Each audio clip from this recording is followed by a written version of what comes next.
in certain cases, it's possible to remove negative feedback on Amazon Seller Central, and here's how you do it.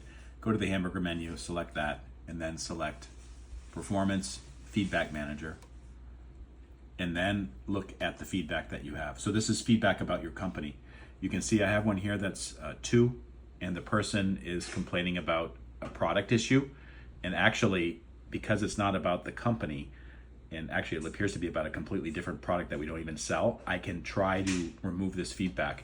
Go to the menu on the right, drop down menu, select request removal, and then you can see there's some options here, obscene language. The entire feedback comment is a product review.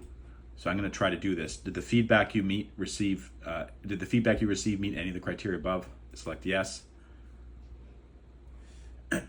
And it says we have reviewed this feedback and it does not comply with any of our policies, so we have struck it through.